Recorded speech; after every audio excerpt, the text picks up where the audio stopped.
There are several articles that came across my desk this morning that I thought were interesting. I had read an article last week from David French, who, if you're not familiar, he was a person who is rumored to run for president this year. He may run for president. He's a conservative writer for the National Review. And he's Jewish, and he's written an article that really was eye-opening to me about the type of abuse that he has been subjected to. The article is called "The Price That I've Paid for Opposing Donald Trump." And this is David French. David French, again, writer for the National Review. He's written an article about how Trump's alt-right trolls have subjected me and my family to an unending torrent of abuse that I wouldn't wish on anyone.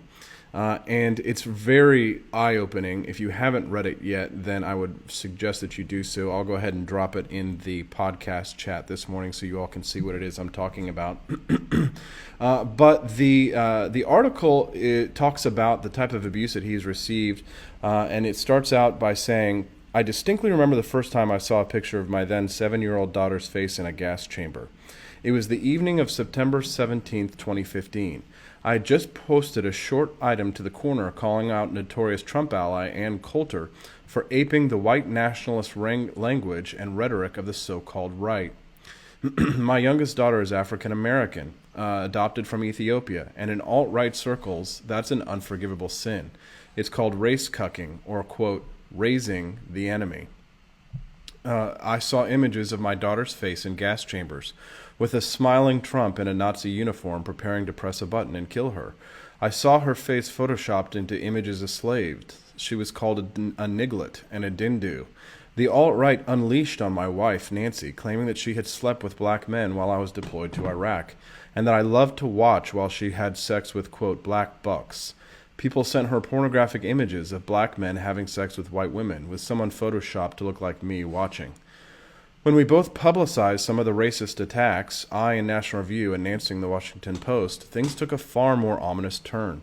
Late the next evening, while Nancy was fortunately offline attending a veterans charity event in D.C., the darker quarters of the alt-right found her Patheos blog. Several different accounts began posting images and GIFs of extreme violence in her comment section. Click on a post and scroll down and you'll see pictures of black men shooting other black men, close-up images of suicides, GIFs of grisly executions, the kinds of psych-scarring things that one can't unsee. Had I not deployed to Iraq and witnessed death up close, the images would have shocked me.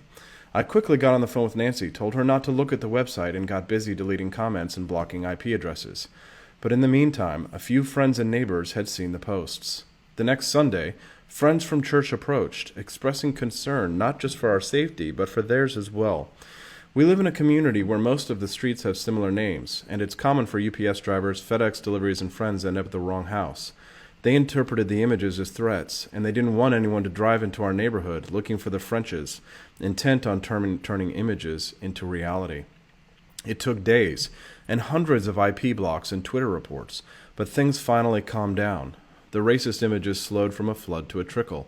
I relaxed a bit at night, and life returned, I thought, to normal. I was wrong. Our normal had changed. This wasn't the beginning of the end of our troubles, but rather the end of the beginning. I share my family's story not because we are unique or because our experience is all that extraordinary, but rather because it's depressingly, disturbingly ordinary in this campaign season. The formula is simple. Criticize Trump, especially his connection to the alt-right, and the backlash will come. Eric Erickson experienced his own ordeal more than a month before we did. After Erickson disinvited Trump from his red state gathering, angry Trump supporters showed up at his house. A grown man yelled at his children at a store, condemning their father for opposing Trump. Erickson wrote in the New York Times that his son is still fearful that Trump supporters will come back to their home. In March, writer Bethany Mandel related her own experience. After tweeting about Trump's anti-Semitic followers, she was called a slimy Jewess and told that she, quote, deserves the oven. It got worse. And I'm going to skip forward just a little bit, but I just have to say that I have to completely echo what these people are talking about because I have experienced some of these exact same problems by criticizing the alt-right. And it's interesting because this is something that I have been talking about for years, and discussing in the liberty movement that we had have a problem with anti-Semitic people and fascists who claim the mantle of libertarianism. And it was, to me, an issue that I felt like I had to address years ago. And so when people say, oh, I'm just being hyperbolic when I talk about Donald Trump, I'm not saying that Donald Trump is Hitler. What I'm saying essentially is that Donald Trump leads an army of white supremacists and fascists and people who have very little in common with libertarianism. And I say that because I have experienced it firsthand as much as David French here. And if you look at Ben Shapiro, actually, he's posted an article showing the top 10 journalists who have been targeted with anti-Semitic tweets. And the question is why? Why Shapiro? Well, David French says it's because he represents the worst of all possible anti-Trumpers. He's a Jewish man who turned on the twin pillars of the alt-right, Trump and Breitbart.com. Shapiro famously resigned from Breitbart when it refused to support reporter Michelle Fields after then-Trump campaign manager Corey Lewandowski grabbed and pulled Fields in the press scrum at a Trump event. More victims are coming forward. In a painful, vulnerable post, commentator Mickey White writes about how the alt-right came after her and her family, triggering a mental health crisis. In the face of abuse, she sought help, but help was slow to come. And there's an article that had been written years ago in the Washington Post. It's quite lengthy, so I won't read the entire thing because I'd like to get to the article about that I've read, that I've written about the time that I actually sat down and had dinner with a Nazi, and this would have been in late summer of 2011. I had no idea exactly who I was sitting down with and having a conversation with, but I want to talk more about the intimate details of that while I connect these dots here so that we can have a better understanding of exactly why I make these kinds of claims and accusations. Now, my sincere, deep, troubled feels began years ago, back in 2008, when I was in the New York libertarian movement. I was heading up Ron Paul's New York offices. It was the volunteer office that we had in New York City. And while I was there, the newsletters dropped. If you don't know what the Ron Paul newsletters are, you don't get to have an opinion on this subject. Okay, it's fine to have to be a libertarian and stuff like that, and be new and fresh and like that. But if you do not know what the newsletters are, and if you have not written them, I would just urge you to sit back and listen with an open mind and an open heart, because you cannot know the pain of the feeling of being a leader when you see half of your staff leave. All of my staff, almost all my staff, departed when the newsletters dropped before the Iowa caucuses in 2008. Now, a lot of us were very angry at the person who wrote the article about the newsletters. That would be Jamie Kirchick, who obviously had a bone to pick with libertarians. He was a neocon, and he saw us as weak against Russia. And of course, I had no clue that these newsletters existed at the time, but they were used both times against libertarians as to show that we were all white male racists, and that, of course, that they like to paint with a broad brush. But I have been arguing for a long time. Good morning, everybody. Welcome to the show. I'm glad you're all in here. I'm watching all your comments on the live feed, just so you know. But both times, in 2008 and 2012, the newsletters, again, these were the newsletters. If you don't know what the newsletters, the Ron Paul newsletters are, again, I encourage you to do your own research on that. But I can tell you that those specific newsletters were exactly the reasons why Ron Paul lost the primaries, the Iowa primary, both times. It wasn't necessarily because of rigging. It was because of the bad press that came from the newsletters. And I became seriously concerned because as a leader, if you're a leader and you see half of your staff march out the door, you've either got to question yourself and your own tactics, or you've got to question your leader's tactics. Okay? That's a problem. It's one thing when you've got a couple of deserters on your hand. You know, during the Revolutionary War here in the United States, they had mutinies and deserters all the time. But you know why? It wasn't because the Revolutionary War soldiers, the American revolutionaries, were bad people. It was because their leadership was inept, because the Continental Congress failed to pay their dues, and they were the ones making the mistake. So when I saw that half of my staff left during that campaign, it was eye-opening to me, and I realized that the problem wasn't with me. The problem wasn't with the libertarian leaders who were fighting. It was a problem of those at the top. So if you haven't been paying attention to what's going on with the alt-right, then it would be understandable that you would say, oh, okay, well, this is just hyperbole. Austin's just talking about something that, he's just trying to paint all Trump supporters as fascists. Well, that's not true. There are a lot of good men and women who are Donald Trump supporters. These are not who I'm talking about here. I'm talking about the very sincere fascists, the type of people who are tweeting at me with photos of me in a concentration camp as well, and the type of abuse that I've been receiving is very reminding. It reminds me of the time that I had dinner with a Nazi. Now, before I tell my own personal story about the time that I had dinner with an actual National Socialist, I want to connect the dots here. And I don't care if some of you don't think that some of you think the Washington Post is biased and you don't trust it. All newspapers have bias, but you have to take the facts and you have to go through and determine what is right and what is wrong. And in September 2nd, there was an article that was written in the Washington Post by a man by the name of Matthew Sheffield, who nobody could accuse of being a liberal Democrat, I would say. And he writes an article called "Where Did Donald Trump Get His Racialized Rhetoric?" Quote, from libertarians. Now listen to this. This is Trump's style and positions, endorsing and consorting with 9/11 truthers, promoting online racists, using fake statistics, draw on a now obscure political strategy called paleo-libertarianism, which was once quite popular among some Republicans, especially former presidential candidate Ron Paul. Formerly, Senator Rand Paul may be his father's political heir, but there's no question that the paranoid and semi-racialist mien frequently favored by Trump originates in the fevered swamps that the elder Paul dwelled in for decades. Most people who back Trump don't do so for racist reasons, but it's incredible how many of the same white nationalists and conspiracy theorists to whom Ron Paul once catered are now ardent Trump supporters. It's because Trump and Paul spoke the same language. Now listen to this.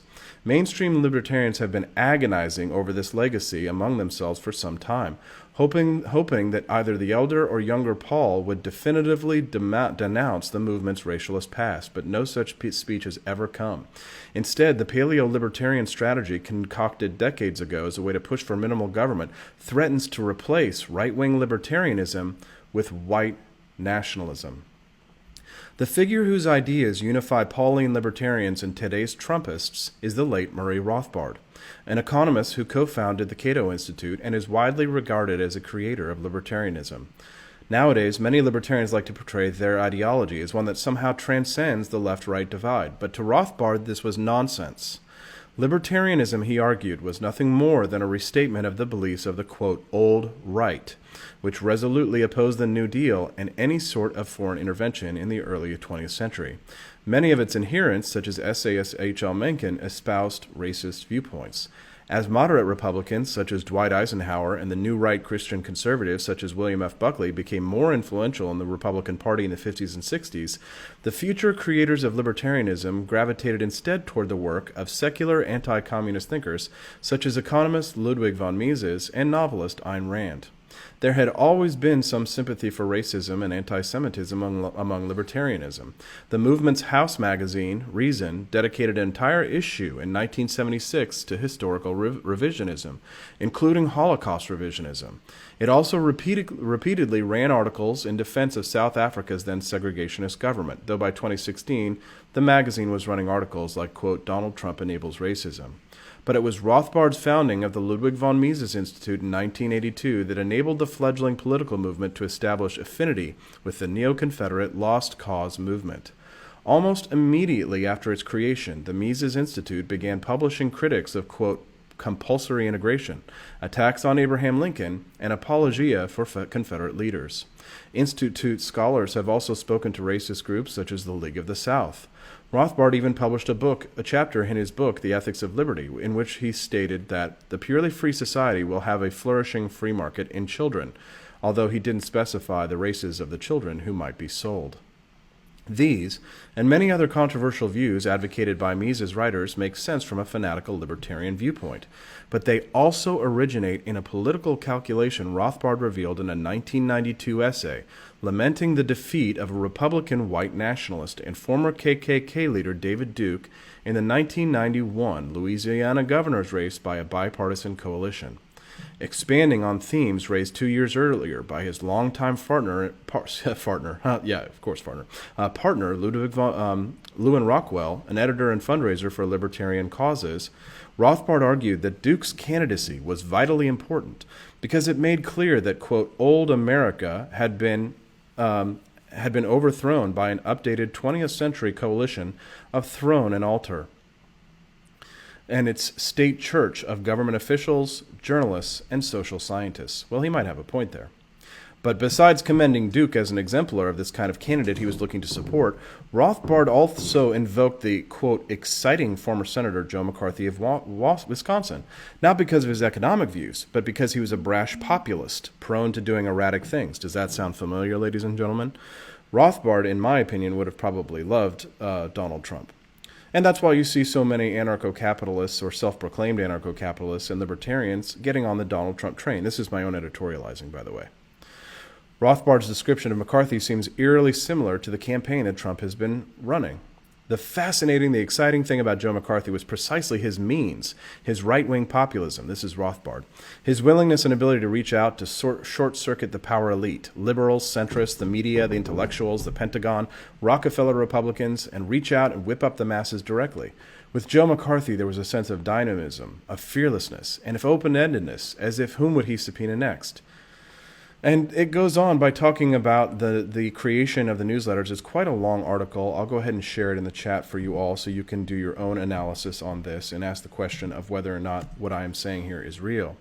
But what I can tell you right now is that after having been in the libertarian movement for a decade, I have seen this type of racialized rhetoric, and I have seen it up close. But what I stated yesterday on my Facebook page, and some of the statement that I really want to stick by here, is the weird brand of ethno-nationalist mumbo jumbo from Trump did in part come from the libertarian movement. But you know what? That's why we true libertarians are so glad that Trump is the nominee. Why? Because now all the Nazis, the crazies, and the other turds have left our movement. I mean, congratulations, Republicans. Thanks for helping the libertarians clean house. Right? And like my buddy Caleb William Martin said, at the very least, Trump has exposed Alex Jones as the fascist child that I have been telling people that he was for years. He's a mountebank and a fraud and a snake oil salesman. And isn't it amazing, too, that the people who have been terrorizing us for the last decade about government putting us all in FEMA camps, remember that? They've now embraced the ideology of people who actually put people in camps. Now, I'm going to give you guys a little bit more inside baseball here, okay? Because this is the kind of thing that you just don't hear. When I was working at Fox, they have this thing there. It's called the Brain Room. And the Brain Room is where you go to do all your very important research. It's where all the best journalists at the Fox News building exist. And I got laughed at by a bunch of conspiracy theorists for suggesting that there were brilliant journalists at Fox News. Well, there are. There just are. And they work in the Brain Room. And they're the ones who will give you can ask any question that you want in the Fox Brain Room. It's amazing. You can say, what are the projections of oil prices in the next decade if you divide this by that and, consider if there might be a war, blah, blah, blah, blah. I mean, they can do those kinds of incredible advanced calculations that you just wouldn't have. They have military strategists. I mean, it's just some of the brightest minds in New York City work in the Brain Room at Fox. So one day I'm there working, doing the show, and all of a sudden I'm watching Glenn Beck. That was when he was on the show, and Glenn Beck started talking about FEMA camps. Now, I thought that was interesting because obviously if there was going to be a government plot to put all of us citizens into camps, that I would like to know about it, right? And if he's going to go on air, he must be sourcing this stuff because usually there were very strict. I mean, I had a very, very strict executive producer and senior producer when I was there. They fact-checked. They forced me to go get other people who disagreed with me. And, I'm a young, fiery ideologue, so I'm always trying to confirm my biases for the libertarian movement. But in terms of the the story, I thought, well, if Glenn's going to air with this, then it must be true, right? There must be FEMA camps, and we're all going to die, right? And of course, Alex Jones had been talking about it for years and doing all these quote unquote exposés. So get this. So I go to the brightest minds at Fox, and I go and I take the what Glenn Beck had said on air, and Glenn had said Glenn had hinted about the possibility of these FEMA camps, right? And then the next day on his show, he didn't say anything about it. So he dropped it. And I was like, what the hell? Like, this doesn't make any sense. He kind of teased out that he was going to talk about these things. Well, he must have done what I did and went to the brain room. And I remember calling up the brain room and giving them all this information from the conspiracy theorists and saying, hey, would you guys look into this? And you know what? Because they're very much skeptical thinkers, right? Like I am very much now. They were skeptical thinkers. They were saying to them, they contacted me back. They're like, well, this is fascinating. I mean, here's the thing, guys. This is why the conspiracy theorist mindset is so BS, because you would win a Pulitzer Prize if you were to discover such an advanced plot, right? Such a horrible conspiracy. We'd all win the Pulitzer Prize. It would be one of the greatest exposés. Journalists want that, right? So we did the research and we were trying to find out. And you know what? It turns out that almost all of the quote unquote facts that were posited by people like Jones and the other frauds that surround him were all incorrect. I'll give you one perfect example of what it was. One of the quote unquote facts. The conspiracy theorists would point to this document that was proposed legislation in the event of natural disaster, that they would establish these camps for refugees, or quote unquote refugees, or American refugees. But here's the thing. The bill was never passed. Right? It was just proposed. So they didn't actually create anything like a FEMA camp. But here's the thing, ladies and gentlemen, what they forgot was that bill was proposed in the wake of Hurricane Katrina. Does everybody remember what happened at the Superdome? Right? Where people were stranded, people were suffering. It wasn't a camp to put people and lock them away. They were thinking about creating these safety camps so that they could have people who were refugees from natural disasters. And the bill wasn't even passed. So as we went through the accusations bit by bit, and I'll tell you what, ladies and gentlemen, I took almost every conspiracy theory that Alex Jones would throw out there, and I would throw it over to the brain room, and then they would go through it and they would debunk it bit by bit. Oswald, more than one shooter. That the idea that Oswald wasn't the shooter for JFK, debunked. Oswald was the lone gunman. Okay. That's just how it went down. We could talk about conspiracies all day. 9/11 being an inside job? No. Sorry. Debunked. You'd have to assume that George W. Bush was smart. He isn't smart. But isn't it amazing now that the people who have been terrorizing us about us being put into FEMA camps now, these are the people who are embracing the ideology of the FEMA camps. And let me just go ahead and follow this up. I'll give you guys my personal story. This story isn't from an article called Dinner with a Nazi, and this occurred several years ago when I was in New York, and it was really one of the most eye-opening experiences that I have ever had to this problem that we have in the liberty movement. And listen, this is the kind of thing that puts a target on my back, okay? But it's the kind of thing that I think has to be done if we are going to move forward. If we're going to move forward, we have got to put these kinds of things behind us. And again, Donald Trump has done us a great favor by getting most of these people out of our movement. Now listen to this. A young, attractive couple joined my group of dedicated liberty activists for cocktails and dinner one night in downtown New York City in the late summer of 2011. The man, we'll call him Sven, a handsome blonde of Germanic descent, and his similarly beautiful corn silk-haired girlfriend had been invited to join my friends and I in discussion and debate for the evening. We were all classical liberals, fighting for freedom from oppressive government, for civil rights, liberty, and free markets for all. But that's not what one young man at the party believed.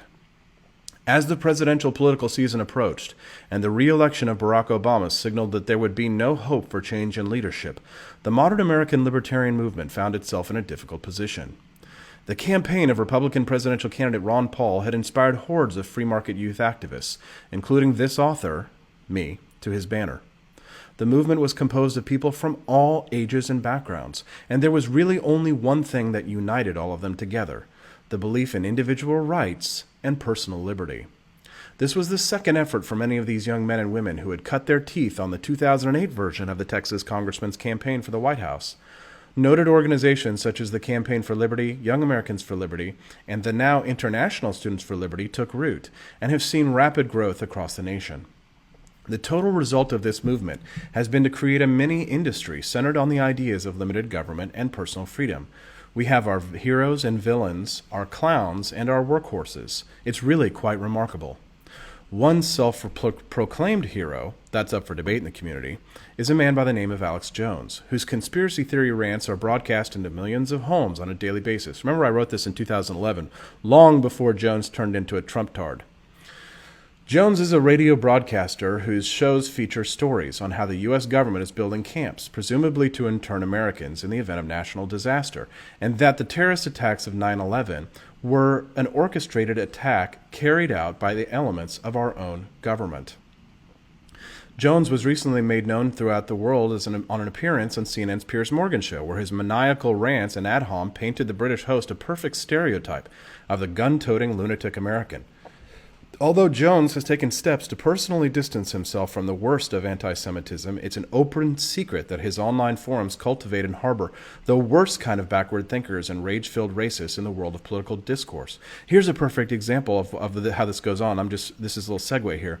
But the other day I got into a Twitter battle with Daniel McAdams of the Ron Paul Institute, and as soon as I started going back and forth with him, we're trying to talk about foreign policy, and all of a sudden I'm getting accused of being a Jew, and all of this, being accused of being a Zionist, and all of this weird anti-Jew stuff starts flying fast and furious at me. So if you think that these cockroaches aren't still under the rock, you're not lifting up the rocks. Does this make you mad? Does this make you angry when I talk about this stuff? Well, too effing bad.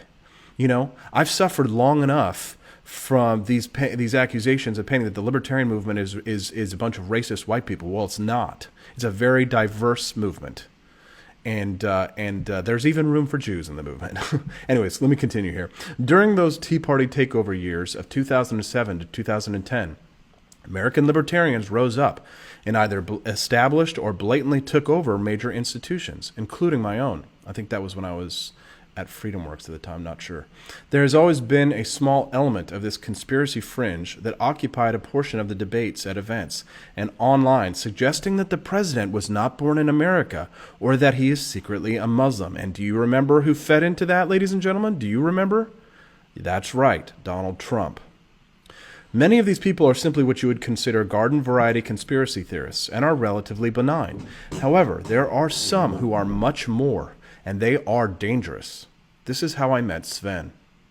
I broke the ice with Sven and his girlfriend, while another of our crowd ordered us drinks at the bar. It didn't take long for the conversation to switch to politics. The history of foreign policy came to the forefront. We talked about our belief in free markets, limited government, and a non-interventionist foreign policy. It was then that I learned something interesting about our new friend. Sven revealed that he believed the world would have been a better place if Hitler had won World War II. I blinked and laughed, assuming he must have been joking, but he just stared at me with those steely blue eyes and didn't laugh back. I leaned forward and asked in hushed tones, "Are you a Nazi?" He smiled and nodded. Sven confessed that his heart ached for what happened to Germany after the war. Quote, "We were a great people once until the communists took over. We were on our way to becoming the greatest empire the world had ever seen. And you, Austin, you are of Germanic descent. Your nation took the side of the Soviets against us, and look what it brought you." "But what about the Jews?" I asked. He shrugged. "Why do you care about the Jews? They were and still are a problem. They are the ones behind the Federal Reserve that you despise. The Jews attacked an American ship, the USS Liberty. Why would you defend them?" I couldn't hide my disgust, and the atmosphere at the party immediately grew cold. This was no ordinary kook that could just be written off as a simple lunatic. This was an articulate, supposedly intelligent, and well-spoken defender of the tenets of National Socialism. And say what you will, but at least it's an ethos. Just kidding. Sorry. I had to pull the Big Lebowski quote out there. My stomach may have turned, but my heart and my resolve hardened. I feel deeply, as a libertarian, that all people must be protected from tyranny and genocide. I secretly promised myself that I would do whatever it takes to make sure that people like Sven would never be associated with the message of liberty. Libertarianism is not a philosophy compatible with racial hatred. National Socialism is in no way compatible with liberty, and defenders of freedom must repudiate these philosophies to make a clear distinction between them. There is no room in the freedom revolution for those who advocate for racial hatred or eugenics.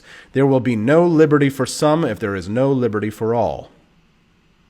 When William Buckley attempted his famous purge of John Birchers from the conservative movement in the 1960s, he received a hellish backlash from many of his supporters and major donors. Although he knew that there would be no way for his movement to succeed in beating back the Social Democrats, with the conspiracy theorists tagging along, he took strong action anyway to stand against what he saw as a group dedicated to discrediting his cause. He ultimately succeeded, and the American conservative movement was able to regain its footing, scoring major victories in elections in the coming years. The American liberty movement desperately needs to clean its own house if it plans on moving forward with policies of ending the Federal Reserve and ending foreign aid. For my part in standing up to would-be totalitarians and racists, I have earned the scorn and derision from people who think I have now become a part of the conspiracy. Right? I can't tell you how many people today are saying, Austin, you're a shill for Hillary. You must be getting them Soros bucks. They're lunatics. As I write this is 2011. I am currently enduring blistering hatred and criticism from many who have called me friend in the past. And I've done everything in my power to educate my fellow citizens, even participating in a public debate where I provided actual evidence of real conspiracies to prove how critical thinking works and what the differences are between actual conspiracies and conspiracy theories. But it has been an uphill struggle. And for my trouble, I've received death threats and had my personal information sought out and exposed to the public. It's strange that some Nazis believed that they could hide behind the message of liberty when many of the great minds that pioneered our Austrian system of economics were Jewish or spoke out against Nazism directly. Murray Rothbard, a Jewish libertarian himself, was inspired by Mises and went on to help found America's party, the Libertarian Party. Friedrich Hayek was a Nobel Prize winner in economics. Although not a Jew, he was credited as a founding father of the American liberty movement. He wrote in his famous book, The Road to Serfdom, about how authoritarian regimes came to power. Hayek used the Nazis as a backdrop for a depressingly real story of how a democracy can turn into fascism as a result of flawed ideas and hyper-nationalism. Ludwig von Mises was an Austrian Jew who fled Switzerland in the 1940s before the Nazis could prosecute him. His work, Omnipotent Government, offered harsh treatment of the Third Reich, stating, quote, Nazism conquered Germany because it never encountered any adequate intellectual resistance. I am determined to ensure that the warnings of men such as these do not go unheeded today. After all it takes for evil to triumph is for good men to do nothing. And though I might be persecuted for taking a stand, even if I stand alone, I believe that one man, with courage, makes a majority. To Hayek, to Mises, to Rothbard. Tu necede malus, sed contra audentior ito. Thank you very much for listening to my Freedom Report podcast, ladies and gentlemen. I hope you have a